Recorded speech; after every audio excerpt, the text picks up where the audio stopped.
चलिए आज के इस वीडियो में फिर से आप सभी का स्वागत है और हम लोग देख रहे हैं रीजनिंग का 5 का दम का सेशन। और इसमें 5 बेहतरीन प्रश्न हम लोग करने वाले हैं जो आपके प्रीवियस ईयर में पूछा गया है। एएलपी और टेक्नीशियन का जो 2018 में एग्जाम हुआ था वहां से मैं प्रश्न लेके आया हूं और किस पैटर्न पे आपके एग्जाम में सवाल पूछता है और किस पैटर्न पे आपके आगामी एग्जाम जो पूछा जाएगा और उसको कैसे हम लोग बनाएंगे, आसान तरीका से समझेंगे बेखूबी। चलिए आज का सबसे पहला प्रश्न की ओर चलते हैं। ये रहा आपका सबसे पहला सवाल और इसमें बेहतरीन सवाल है। देखिए सबसे पहले प्रश्न पढ़िए और अच्छा से हम लोग आंसर करेंगे, घबराने की कोई बात नहीं है, बस कॉन्सेप्ट को समझना है कि कैसे बनता है ये सवाल।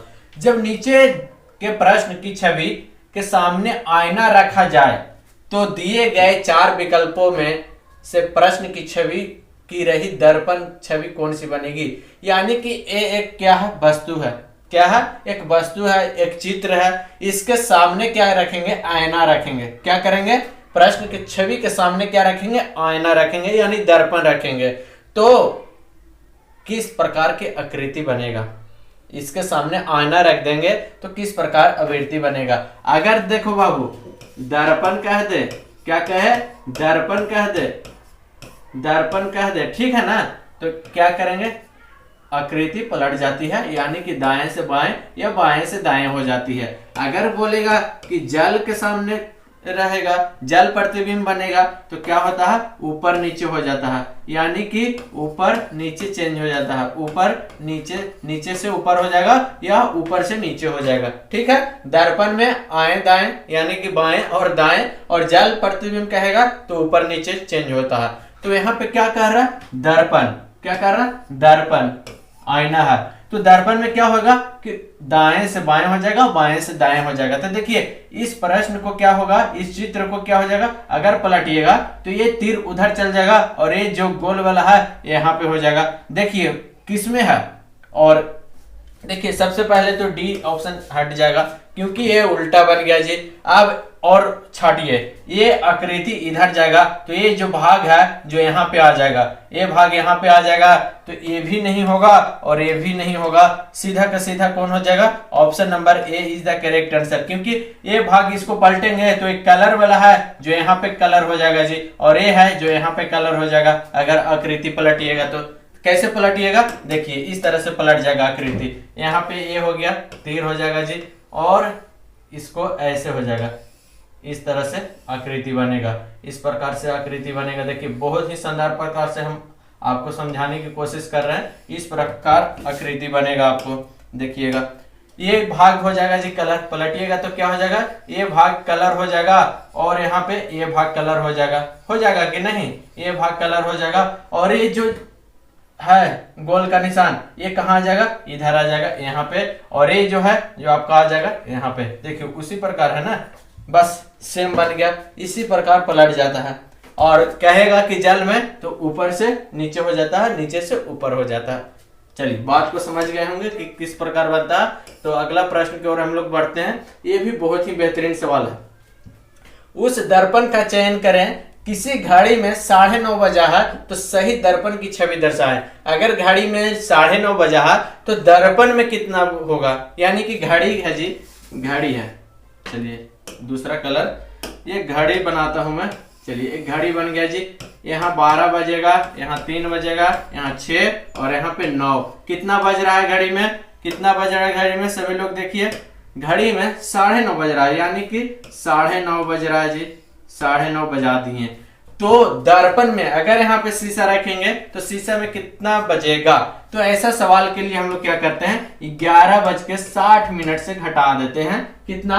9:30। 11:60 में 9:30 बजे घटा देंगे। 11:60 यानी कि 12 बजे में से 12 ना बज रहा, 60 मिनट में 1 घंटा, तो 11 और 1 12।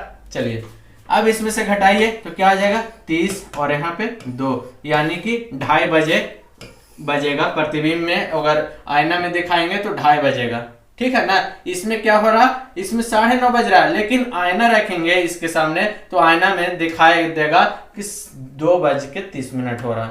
अगर बोल देता है कि वाटर में वाटर यानी कि जल में कितना होगा, जल प्रतिबिंब क्या बनेगा, तो इसमें क्या करते हैं 18-30 से घटाएंगे, क्या करेंगे 18-30 से घटा देंगे, ठीक है ना।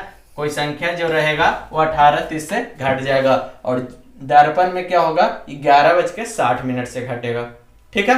दोनों प्रश्न आपको यहाँ पे मैं बता दी। चलिए अगला प्रश्न की ओर हम लोग बढ़ते हैं और ये रहा आपका अगला सवाल। देखिए BGL है, उसके बाद DIN है, तो यहाँ पे क्या होगा, और उसके बाद भी दिया हुआ है HMR।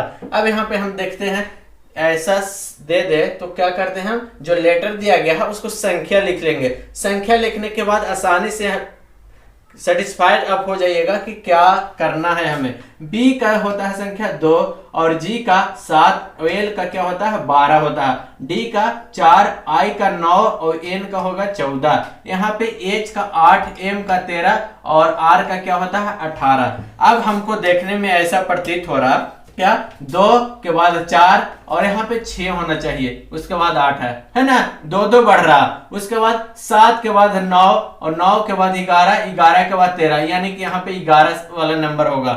उसके बाद 2 है, सॉरी हाँ 12 है यहाँ पे, उसके बाद 14, उसके बाद 16, उसके बाद 18, यानी कि 16 वाला नंबर होगा यहाँ पे। तो 6 किस में आता है सर, 6 F का है सर। 11 किसका है, तो 11 सर I और उसके बाद J K होता है सर, K होता है, और 16 किसका हो जाएगा तो P के, यानी कि F K P option number 1 हो जाएगा। Option number A is the correct answer. देखिए 2-2 बढ़ रहा था तो उसी अनुसार हम वहां पे संख्या बैठा दिए, ठीक है। चलिए बहुत ही अच्छा सवाल था। इस तरह से हम लोग आगे बढ़ते हैं और आज का अगला सवाल ये है आपके सामने, बहुत ही शानदार है। दिए गए वेन आरेख में कौन सा स्थान उस कोच को प्रतिनिधित्व करता है जो एक खिलाड़ी भी है लेकिन लड़की नहीं है। चलिए जी, ये त्रिभुज है जो गर्ल्स को इंडिकेट कर रहा, त्रिभुज है क्या गर्ल्स के लड़कियों को इंडिकेट कर रहा, और ये जो गोल वाला है जो सर्किल है वो कोच को इंडिकेट कर रहा, क्या कोच को इंडिकेट कर रहा है, और ये लड़की को इंडिकेट कर रहा, लड़की को इंडिकेट कर रहा, और ये जो आयत आपका है रेक्टेंगुलर वो प्लेयर खिलाड़ी को इंडिकेट कर रहा है। तो सवाल पूछ रहा कि कौन सा स्थान उस कोच को प्रतिनिधित्व क्या कर रहा, इंडिकेट कर रहा जो एक खिलाड़ी भी है लेकिन लड़की नहीं है। चलिए तो लड़की नहीं है यानी कि P भी नहीं होगा, Q नहीं होगा और R नहीं होगा, जो त्रिभुज में है वो नहीं होगा। अब लड़की नहीं है लेकिन कोच और खिलाड़ी को वो इंडिकेट कर रहा, तो कोच और खिलाड़ी को देखिए जी, तो T ही ऐसा एक है व्यक्ति जो आपका कोच और खिलाड़ी को इंडिकेट कर रहा, इसीलिए ऑप्शन क्या हो जाएगा, ऑप्शन नंबर B हो जाएगा यहाँ पे आंसर।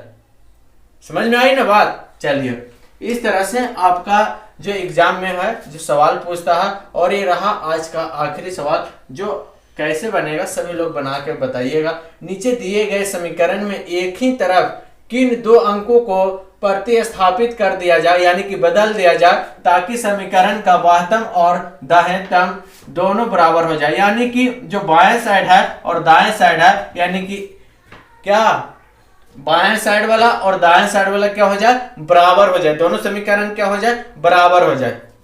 तो क्या करेंगे, कौन सा स्थान हमको चेंज करना पड़ेगा, 5 और 2 को चेंज करेंगे या 3 और 7 को चेंज करेंगे या 6 और 4 को या फिर 7 और 4 को। तो ऐसा सवाल में आपको ऑप्शन के अलावा कोई चारा नहीं है, तो ऑप्शन रख के ही चेक करना पड़ेगा कि कौन सा हमारा सही होगा। चलिए फर्स्ट में देखिएगा तो जी 5 और 2 को हम जगह चेंज कर देते हैं, यानी कि 5 की जगह पे 2 और 2 की जगह पे 5, तो करिए यहाँ पे 5 की जगह क्या हो जाएगा 2 हो जाएगा, 2 + 3 गुना 6 + 4 भागा क्या हो जाएगा 5।